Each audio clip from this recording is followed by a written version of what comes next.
Assalamualaikum warahmatullahi wabarakatuh.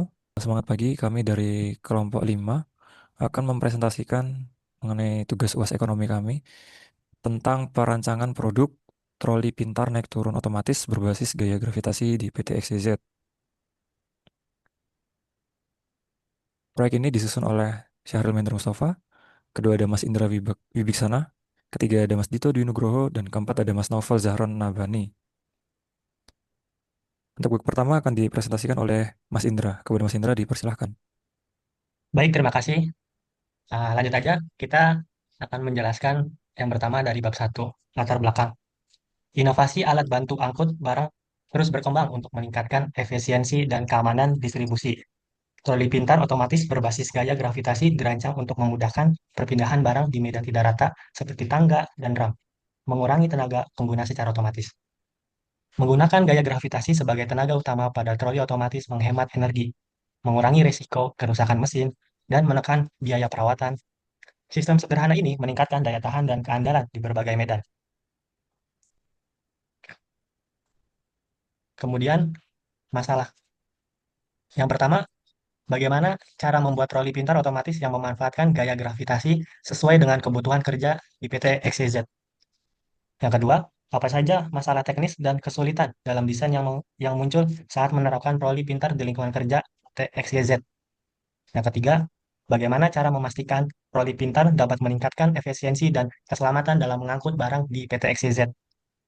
Yang keempat, seberapa besar pengaruh penggunaan troli pintar berbasis gaya gravitasi dalam mengurangi pekerjaan berat dan risiko cedera bagi operator di PT XYZ.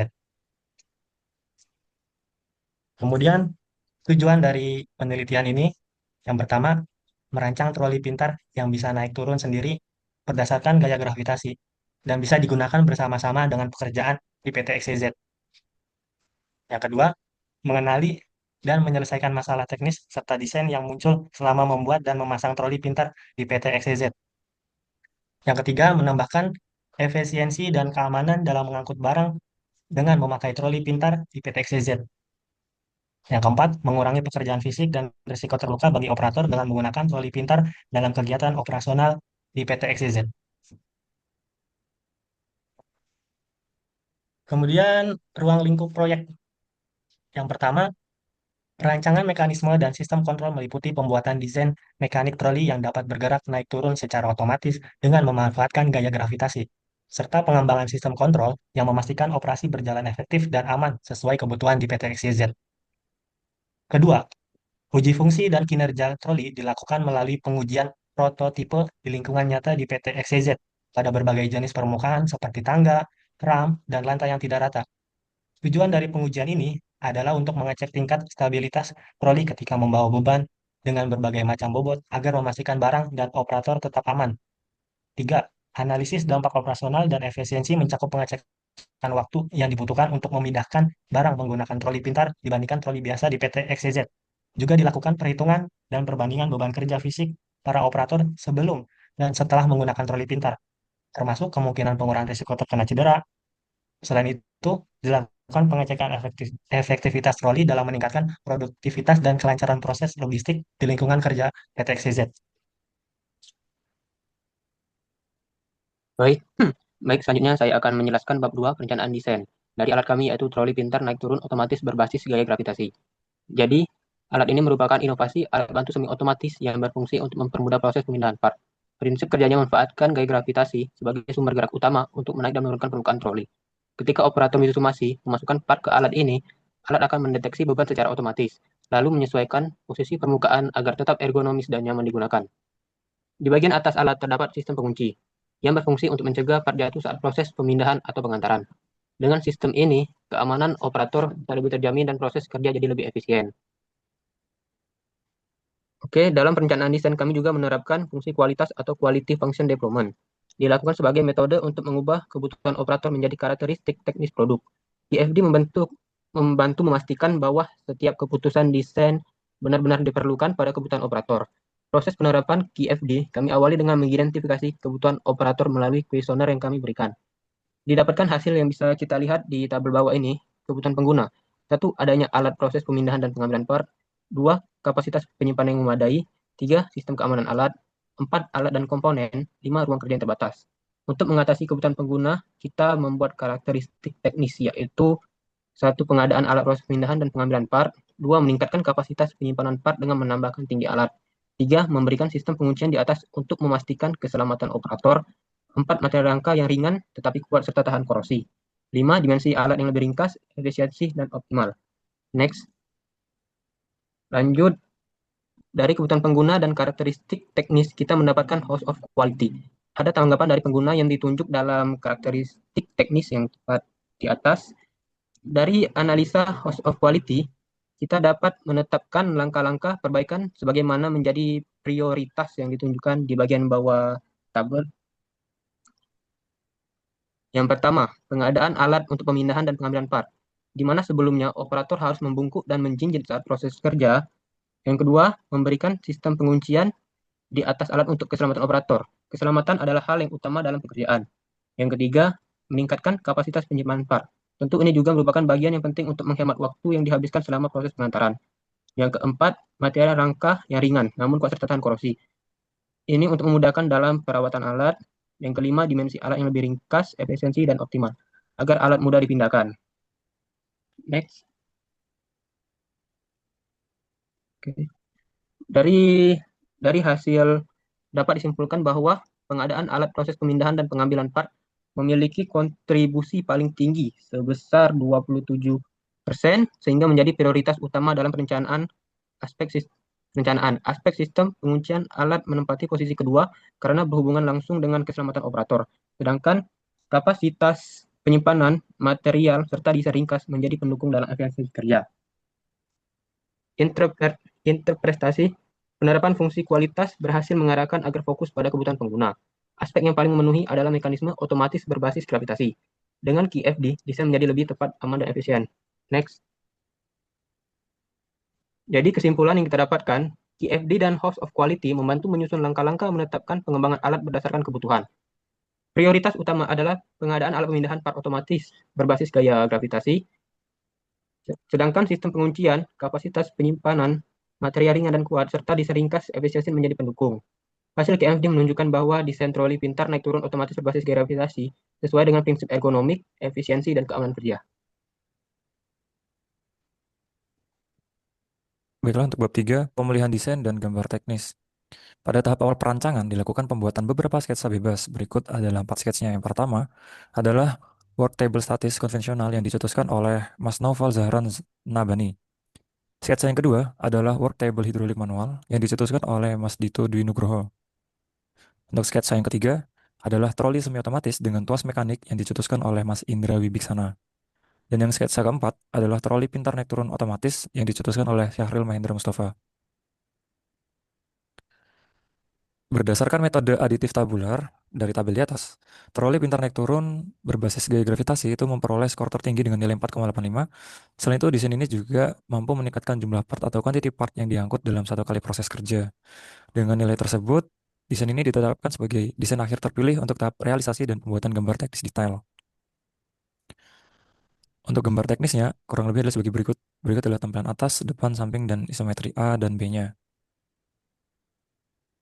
Untuk gambaran sebelum dilakukan perbaikan, penyimpanannya itu statis, kuantiti penyimpanan partnya juga hanya sedikit, di mana pekerja harus membungkuk untuk mengangkut part. Begitu juga boros dengan eh, pergerakan, sehingga ada moda motion di situ. Dari video, nampak bahwa operator membungkuk dan mengangkut part dengan tidak aman. Untuk gambaran sesudah dilakukannya perbaikan, ini penyimpanannya lebih dinamis, kuantiti penyimpanan partnya banyak dan pekerja tidak membungkuk. Karena troli ini akan bergerak secara otomatis mengikuti beban yang dipindahkan oleh operator tersebut. Sehingga operator tidak perlu membungkuk dalam meletakkan part di troli. Selain itu, troli ini juga dilengkapi juga dengan pengunci di bagian atasnya. Berikut adalah tampilan videonya. Sehingga part aman ketika didorong menggunakan troli. Baik, selanjutnya analisis teknik ekonomi. Struktur biaya meliputi biaya produksi, harga produk, biaya tetap, biaya variabel, dan lain-lain. Perancangan dan pembuatan troli pintar naik turun otomatis berbasis gaya gravitasi memerlukan investasi awal sebesar 4 juta rupiah yang mencakup bahan, komponen, mekanik, dan biaya tenaga kerja. Struktur biaya dijabarkan sebagai berikut. Biaya material Rp2.500.000, biaya tenaga kerja Rp1.000.000, biaya overhead Rp500.000, total biaya investasi awal Rp4 juta. Kemudian ada analisis pasar atau peramalan permintaan. Sebelum perbaikan, operator membutuhkan waktu 360 detik untuk menyelesaikan satu siklus kerja. Setelah penerapan desain troli pintar otomatis, dua elemen kerja dihilangkan, memangkas waktu 60 detik per siklus. Setiap 60 detik pekerjaan setara dengan 120 produk, atau dengan waktu produksi 0,5 detik per produk. Dengan demikian, peningkatan produktivitas per siklus adalah 120 pieces dikali Rp18.000 sama dengan 216 per siklus. Dalam 1 jam terdapat 3 siklus, dan waktu kerja 8 jam per hari menghasilkan 24 siklus per hari. Sehingga total peningkatan produksi yaitu 2.880 pieces per hari. Atau dikalikan Rp18.000, yaitu dalam 1 hari bisa mendapatkan Rp51.840.000. Kemudian keputusan ekonomi. Analisis ekonomi dilakukan dengan 4 pendekatan. Yang pertama, rate of return, yang kedua benefit atau cost ratio, yang ketiga break-even point, yang keempat buyback period. Yang pertama, rate of return. Rate of return sama dengan benefit dikurangi cost dibagi cost dikali 100%. Yaitu dari 51.840.000 dikurangi 4 juta, dibagi 4 juta dikali 100%, hasilnya 1.196%. Nilai rate of return 1.196 per hari atau setara dengan lebih dari 400.000% per tahun. Proyek yang sangat layak dijalankan karena rate of return jauh di atas tingkat bunga produksi, bunga industri. Yang kedua, benefit atau cost ratio, yaitu caranya benefit dibagi cost ratio. Hasilnya dapat 12,96. Hasil dari benefit dibagi cost ratio adalah 12,96 lebih dari 1. Berarti proyek sangat menguntungkan dan efisien secara ekonomi. Yang ketiga, break-even point. Break-even point dibagi 18.000 yaitu sama dengan 223 pieces. Artinya, cukup memproduksi 223 produk pertama untuk menutupi seluruh biaya investasi troli. Break-even point tercapai dalam waktu kurang dari satu siklus kerja. Yang keempat, analisis payback period, yaitu 4 juta dibagi 51.840.000, hasilnya adalah 0,077 hari atau sama dengan 2 jam kerja. Investasi akan kembali hanya dalam waktu kurang dari 1 hari produksi. Next.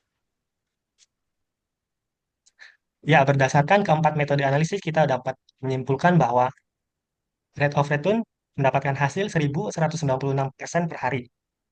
Sangat tinggi dan jauh di atas standar industri. Kemudian benefit cost ratio, hasilnya 1,296. Sangat layak karena benefit atau cost ratio-nya lebih besar dibandingkan 1.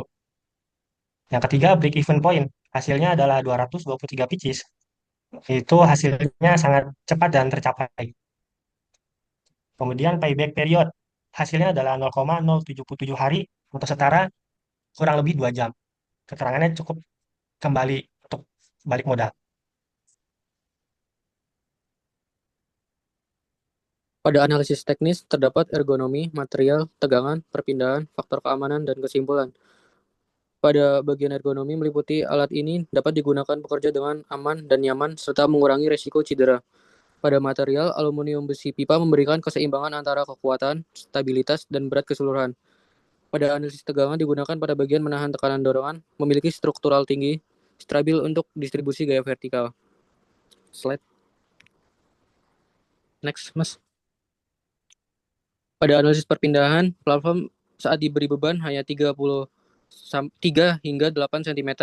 Rangka aluminium kembali ke posisi semula atau elastis. Pipa besi membatasi perpindahan lateral sampai kurang dari 2 mm. Stabilitas tetap terjaga selama operasi troli. Pada faktor keamanan atau safety factor, faktor keamanan berada pada 2 hingga 3 Nilai ini sesuai standar dengan beban ringan. Penambahan pengunci mekanis meningkatkan keamanan struktur. Pada kesimpulan analisis teknis, kombinasi aluminium besi pipa besi memberikan kekuatan dan efisiensi. Struktur aman untuk beban ringan dan mudah dikendalikan. Perpindahan dan tegangan berada dalam batas aman. Desain layak digunakan tanpa resiko kerusakan struktural. Bab 6, kesimpulan. Berdasarkan hasil analisis dari seluruh tahap penelitian dan perancangan, dapat disimpulkan bahwa 1. Desain troli pintar naik turun otomatis berbasis gaya gravitasi mampu meningkatkan efisiensi kerja operator. 2. Sistem yang memanfaatkan gaya gravitasi menjadikan alat ini ramah lingkungan, hemat energi, dan tidak memerlukan waktu perawatan secara kompleks. Ketiga, secara ergonomis, alat ini berhasil mengurangi risiko cedera operator akibat postur kerja membungkuk. 4. Dari hasil analisis, menunjukkan bahwa proyek ini sangat layak dijalankan. Terakhir, penerapan sistem ini dapat dijadikan acuan dalam pengembangan alat bantu ergonomis di masa mendatang. Dengan demikian, inovasi troli pintar naik turun otomatis berbasis gaya gravitasi terbukti efektif meningkatkan produktivitas dan efisiensi sistem kerja industri. Berikut adalah lampiran rapat Zoom dari kelompok kami. Dan sekian dari presentasi kelompok kami. Kurang lebih mohon maaf. Terima kasih.